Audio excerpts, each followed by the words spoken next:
Who would be the weakest?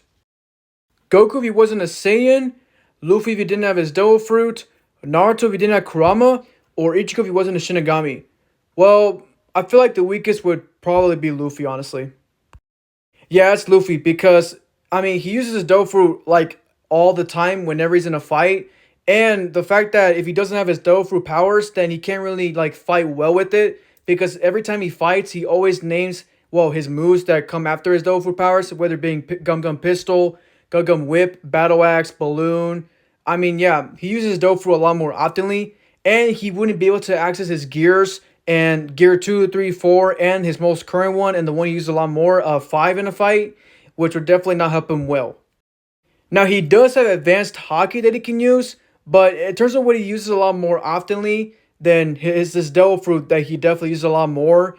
And if he doesn't have that, then he's sadly not going to be able to do anything to these three. Now, Ichigo, if he wasn't a Shinigami, well, he wouldn't have his Soul Reaper and his Hollow powers, and his potential wouldn't be as higher as it is.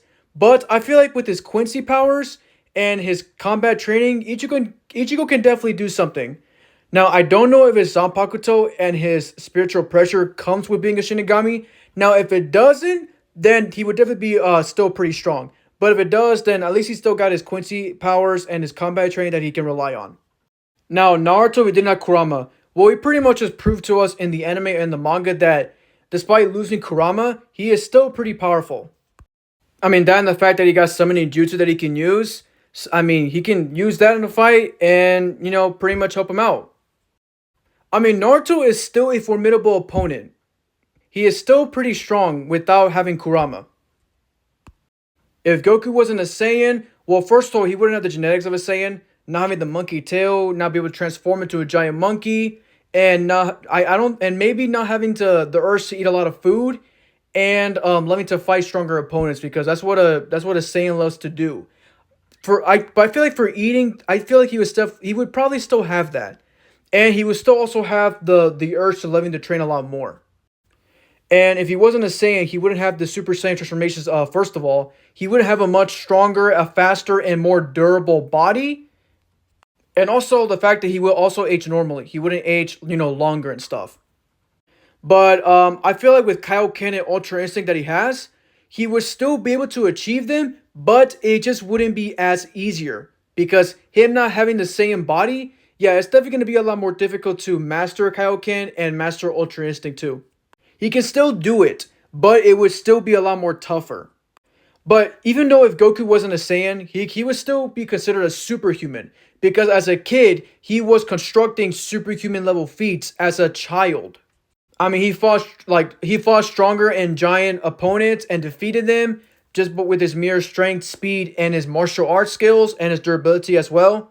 And then the weapon skills that he has with his power pole, and also destroying the Red Ribbon Army base as by himself and as a kid.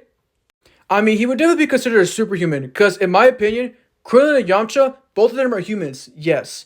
But I would consider them both to being superhumans. With them running through Snake Way and making it, training under King Kai, learning their different movesets, Kamehameha, Destructo Disc, Spirit Ball, Wolfang Fist, and all the movesets that Krillin and Yamcha, have in their system.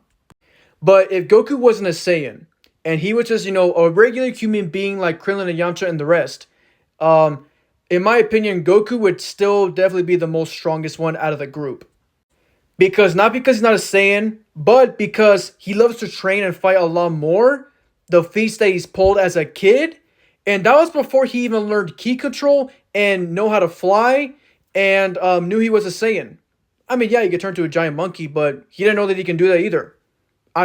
As a kid, it pretty much proved it right there that even though Goku wasn't a Saiyan at all, he would still be a formidable opponent and he would be very powerful. So yeah, in my opinion, the weakest will be Luffy. And I think the strongest could be Goku still because his feats that he pulled as a kid, they're amazing. Imagine him as an adult without being a Saiyan, he would still be very powerful. But yeah, the weakest will be Luffy.